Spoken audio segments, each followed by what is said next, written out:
संगीत सरिता।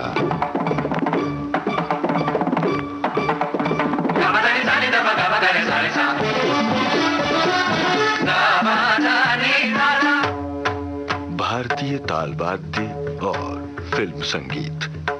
संगीत सरिता में इन दिनों आप सुन रहे हैं ये श्रृंखला। इस श्रृंखला के लिए शोध और आलेख तैयार करने के अलावा इसे संयोजित किया है जाने माने तबला वादक बालकृष्ण अय्यर ने। आपसे बातचीत की है निम्मी मिश्रा ने। आज प्रस्तुत है इस श्रृंखला की 5वीं कड़ी। श्रोताओं नमस्कार। भारतीय ताल वाद्य और फिल्म संगीत इस श्रृंखला में हम बातचीत कर रहे हैं, चर्चा कर रहे हैं तबला वादक और संगीतकार बालकृष्ण अय्यर जी से। अय्यर जी नमस्कार। नमस्ते। बालकृष्ण जी, पिछली 2 कड़ियों में हमने चर्चा की मृदंगम के बारे में और जिन फिल्मी गीतों में मृदंगम का उपयोग हुआ है उन्हें भी सुना, और उससे पहले हमने बातचीत की पखावज के बारे में जी। और आपने बहुत अच्छी जानकारी दी और उसमें फिल्मी गाने भी हमने श्रोताओं को सुनवाए जी।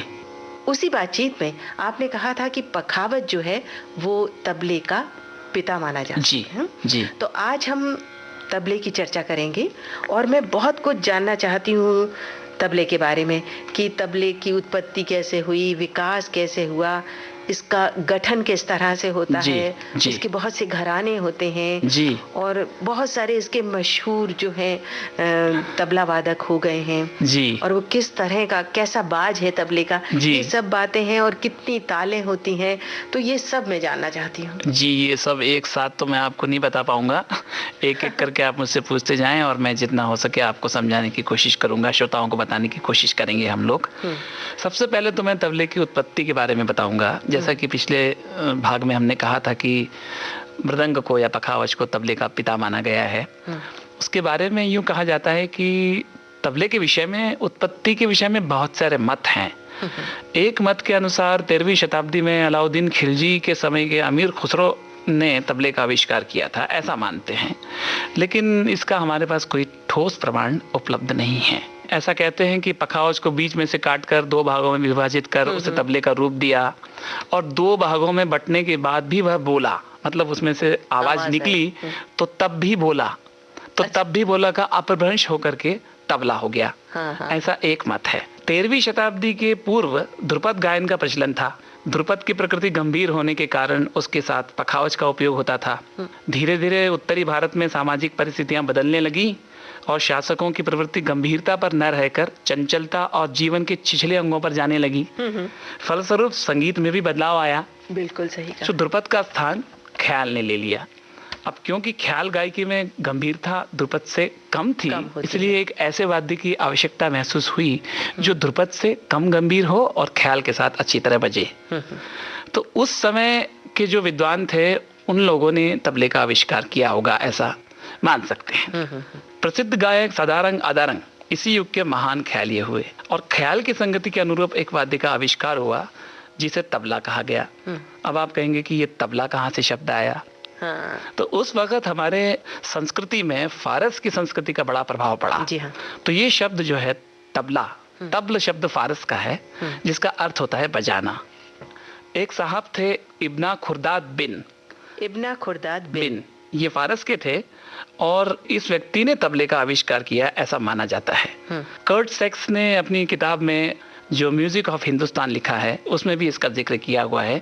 उस वक्त तबल जंग, तबल अल गावीज, तबल अल सावीज इस नाम के कुछ वाद्य थे।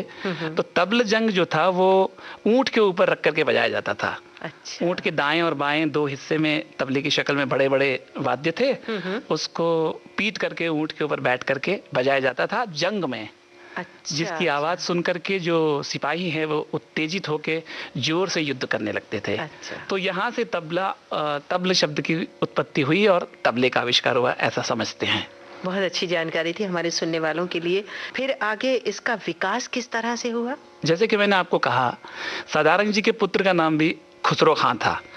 तो उन्होंने इसमें से एक कल्पना लेकर के तबले का आविष्कार ख्याल के अनुरूप किया।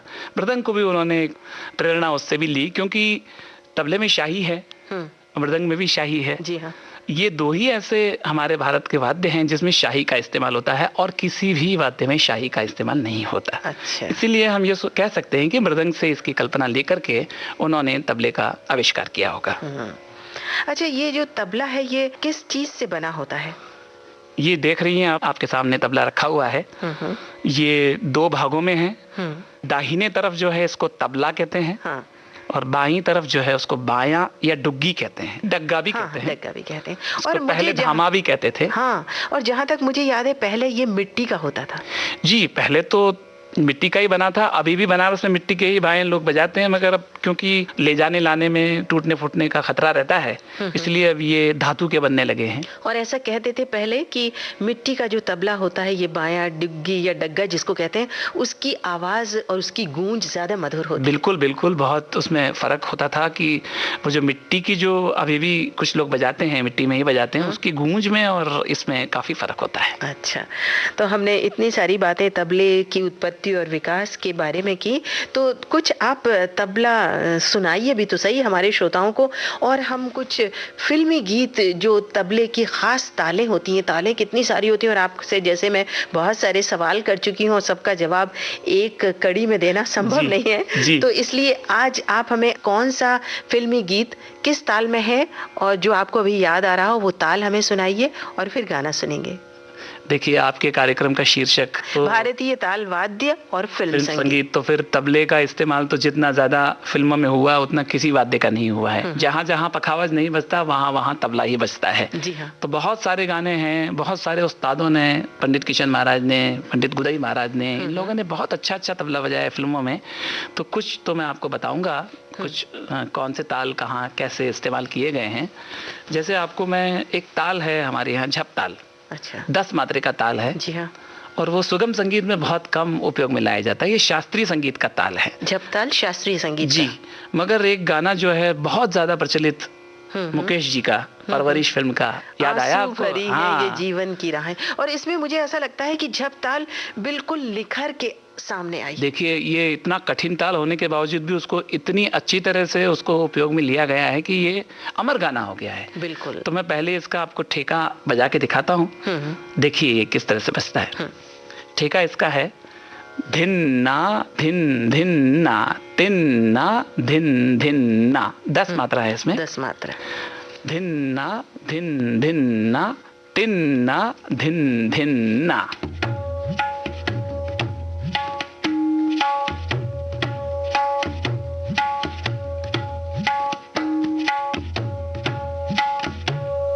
धिन्ना धिन धिन्ना तिन्ना धिन धिन्ना। धिन्ना धिन धिन्ना तिन्ना धिन धिन्ना।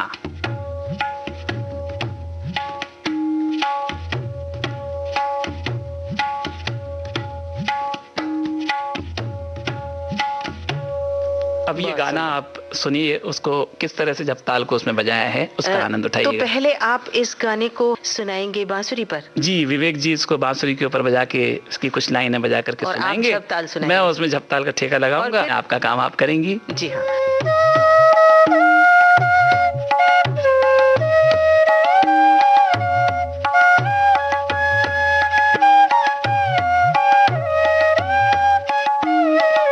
आइए सुनते हैं ये गीत मुकेश की आवाज में। फिल्म परवरिश का ये गाना है, झप ताल में निबद्ध है। बोल हसन जयपुरी के हैं और संगीत है दत्ताराम का।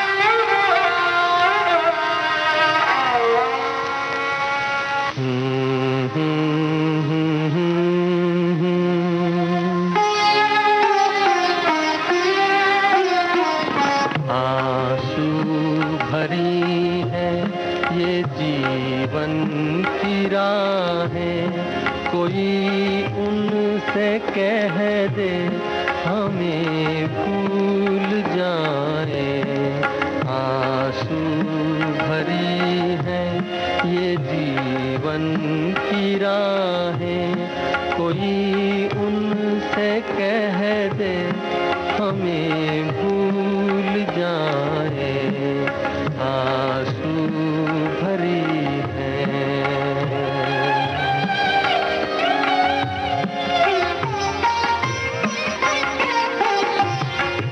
वादे कसम तोड़ दे वो, वादे भुला दे, कसम तोड़ दे वो, हालत पे अपनी हमें छोड़ दे वो। ऐसे जहां से क्यों हम दिल लगाए, कोई उनसे कह दे हमें भूल जाए। आंसू भरी है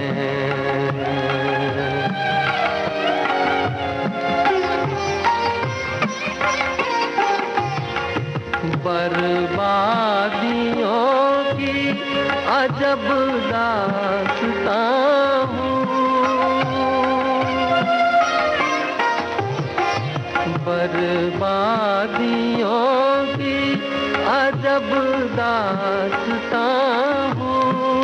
शबनम भी रोए मैं वो आसमां हूँ, तुम्हें घर मुबारक हमें अपनी आहें, कोई उनसे कह दे हमें भूल जाए। आंसू भरी है ये जीवन की राहें, कोई उनसे कह दे हमें भूल जाए। आंसू भरी है।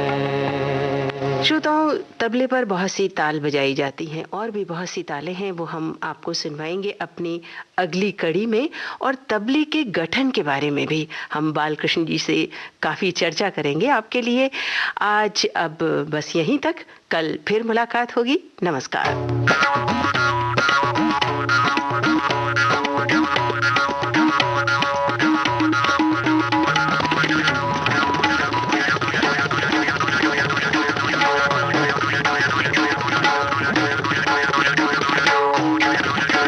भारतीय ताल वाद्य और फिल्म संगीत। जाने माने तबला वादक बालकृष्ण अय्यर से निम्मी मिश्रा की बातचीत पर आधारित ये थी इस श्रृंखला की 5वीं कड़ी। तकनीकी सहयोग दिलीप कुलकर्णी का था।